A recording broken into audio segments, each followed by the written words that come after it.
शिव दयालु है, शिव कृपालु है और उसका एक आनंद सुख अपने आप में है।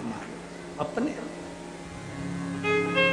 जब मेरे शंकर ने, करुणा सागर मेरे शिव ने जो स्वरूप धारण करा, पशुपति व्रत की महत्वता दर्शा। अब पशुपति व्रत को समझ लेना। कई माताएं गलती करती हैं, कई माताएं व्रत को नए नए तरह से करती हैं। कोई कुछ बताता है, कोई कुछ बताता है, कोई कुछ बताता है। उस व्रत को आप समझ लीजिए, पशुपति व्रत। पशुपति व्रत 5 सोमवार का होता है। कितने सोमवार होते हैं अच्छे से समझ लेना। 5 सोमवार का व्रत है। आज अष्टमी का दिन आप लोग अच्छे से समझ लोगे तो आपको फिर कोई ये नहीं होगा कि मैंने व्रत करा और मेरा काम क्यों नहीं हुआ। उसमें अपने को अपनी गलती छांटना है कि गलती कहां हो गई। पशुपति व्रत 5 सोमवार का होता है। बीच में किसी सोमवार पर यदि एकादशी पड़ जाए या कोई तीज पड़ गई या कोई त्योहार पड़ गया, कोई नवरात्रि का व्रत कर रहे हो या कोई त्योहार का व्रत कर रहे हो या कोई तिथि का व्रत कर रहे हो और उस दिन सोमवार पड़ गया, अब आपने विचार करा कि मेरा पशुपति का भी व्रत है और साथ में तीज का भी व्रत है, तो कौन सा व्रत करूं मैं। तो उस समय पर आपको पशुपति व्रत छोड़ देना चाहिए। फिर आप तीज का व्रत कर लो, या चतुर्थी का करती हो तो चतुर्थी का कर लो, छठ का करती हो तो छठ का कर लो, नवरात्र के व्रत करती हो तो नवरात्र के कर लो। 5 व्रत पशुपति होते हैं। व्रत करने के लिए जब आप निश्चित करें कि मुझे इस सोमवार से पशुपतिनाथ के व्रत करना है, जीजियों भाइयों ध्यान रखना, उस दिन सुबह स्नान करने के बाद में बड़े प्रेम से पूजन की थाली लगा लो। उसमें चंदन, अबीर, गुलाल, जो भी आप रखना चाहें, रौली, चावल, मूली, जनेऊ, पंचामृत, चाहो तो अलग अलग ले जाओ, चाहो तो एक साथ मिलाकर ले जाओ। भगवान शंकर की पूजन करो सुबह के समय पर और शिव जी का पूजन कर कर, आराधना कर कर भगवान शंकर से प्रार्थना करो, हे शिव जी, हे ओगड़दानी, हे त्रिकालदर्शी, हे कैलाशी, अविनाशी, आज से मैंने पशुपति व्रत प्रारंभ करे।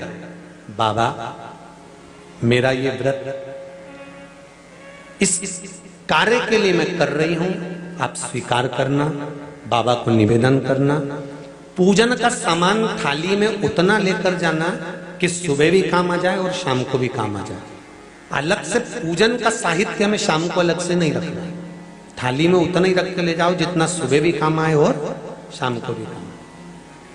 बाबा को निवेदन कर कर पूजा की थाली वापस ले आओ। शाम के समय पर घर में मीठा बनाओ, 6 दिए रखो थाली के अंदर घी के, और दिए रखकर मीठा ले जाकर मंदिर में पूजन करो। शाम को स्नान कराने की जरूरत नहीं, पंचामृत स्नान की जरूरत नहीं है। शाम को तो केवल जल का छींटा दे दो, पंचामृत का छींटा दे दो, बाबा की पूजन करो। पूजन कर कर प्रसाद के पहले 3 हिस्से करो। 3 हिस्से करने के बाद फिर आप दिया लगाइए। फिर बाबा को कितने दिए लगाना है? जम के बोलो, 5 दिए लगाना है आपको शंकर भगवान को। 5 दिए लगाइए, एक एक दिया जलाते जाएं और शंकर भगवान से पहले सोमवार को दिया जलाते समय अपने हृदय की बात कहते जाएं। 5 दिए पूरे हो जाएं। छठा दिया जलाना नहीं है, उसको थाली में वापस रख लेना। दिए को थाली से नीचे उतारना जरूर। कौन से दिए को? जम के बोलो जरा। छठे दिए को मंदिर में उतारना जरूर और फिर वापस थाली में रख लेना है। प्रसाद 2 हिस्से मंदिर में छोड़ना है, 1 हिस्सा थाली में रख के ले आना है। पूजन कर कर बाबा को निवेदन कर कर वापिस आइए। शाम को जब घर में प्रवेश करो, सीधे हाथ की ओर घर में अंदर जाते समय अपना जो राइट हैंड हो, अपना जो सीधा हाथ हो, उस ओर बैठो और बैठने के बाद उस दिए को प्रकट कर लो, प्रज्वलित कर लो। वहां पर भी शिव जी से प्रार्थना करो, हमारा यह कार्य है, सफल करिएगा। बाबा से निवेदन करके घर के अंदर प्रवेश कर जाओ। भोजन जब जीने के लिए बैठो, भोजन करने के लिए बैठो, सबसे पहले जो प्रसाद लेकर आए हो उस प्रसाद को खाइए। जो प्रसाद आप लेकर आए उस प्रसाद में से किसी को नहीं देना है, आपको अकेले खाना। उतना ही प्रसाद लेकर जाना जितना खब जाए, छोड़ना भी नहीं। सबसे पहले प्रसाद खाइए, उसके बाद में भोजन करिए। इस व्रत में सुबह आप फलहार कर सकते हो, शाम को भोजन कर सकते हो।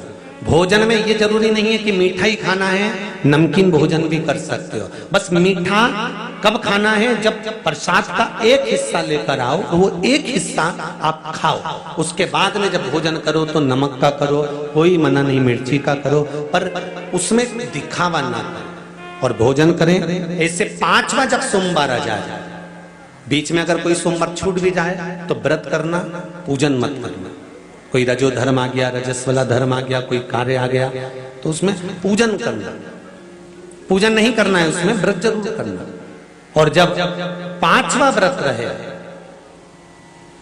और 5वां व्रत जब रहे तो उस 5वें व्रत में जब सुबह पूजन कर आओ, शाम को पूजन करो, तो शाम को भगवान पर 108 या तो चावल के दाने, मूंग के दाने, या बेलपत्र, या फूल की पत्ती, जो भी 108 चढ़ा सकते हो भगवान को चढ़ाकर एक श्रीफल 11 रुपए उस पे रखकर शिव जी से निवेदन कर कर घर पर आ जाइए, दिया लगाइए और बाबा से निवेदन कर कर प्रसाद पाइए। अगर नियम से कर लिया तो मेरा विश्वास कहता है 5 सोमवार के अंदर ही आपका काम हो जाएगा, 5वें तक पहुंचोगे।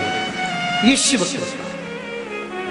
5 व्रत पूर्ण कर, एकादशी पड़ जाए, रजस्वला धर्म पड़ जाए, कोई कारण पड़ जाए तो फिर व्रत को आगे बढ़ा, पर 5 गिनती। पहले दुनिया के लोग दिया जलता हुआ इसी पे रख देते थे, नारियल इसी पे रख देते थे, सामान इसी पे रख देते थे, कंकु का चोपड़ा इसी पे रख देते थे, फूल की डलिया इसी पे रख देते थे। पर अब लोगों को मालूम पड़ गया कि शंकर जी की पूजन कर रहे हो, जलता हुआ दिया अगर तुमने इस जलाधारी पर रखा, या डलिया रखी, या कोई सामान तुमने इस पे रखा, यहां तक शास्त्र कहता है कि पशुपति व्रत करने वाली माताएं, भाई, बंधु, बच्चे जो नरियल रखते हैं 5वें व्रत में, वो नरियल भी इस जलाधारी पर नहीं रखाता। अगर जलाधारी पर रखाता है तो हमारा कार्य सफल नहीं होता, उसके सामने नीचे रखाता है। पशुपति व्रत करने के बाद भी कई लोग ऐसे होते हैं 11 रुपए नरियल लिए और इस जलाधारी पर इस जो शिवलिंग रखा है और जो जलाधारी है, जलाधारी पर उन्होंने नरियल के समय, ना ना ना, आप पूरे परिवार की पूजन कर रही हो।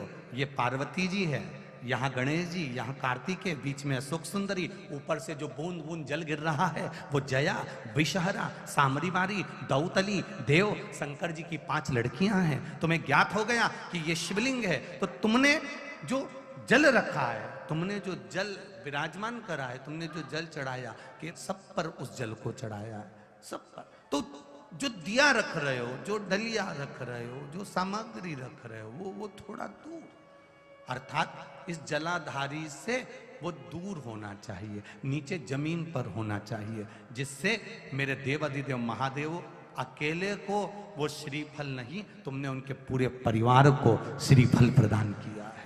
उसमें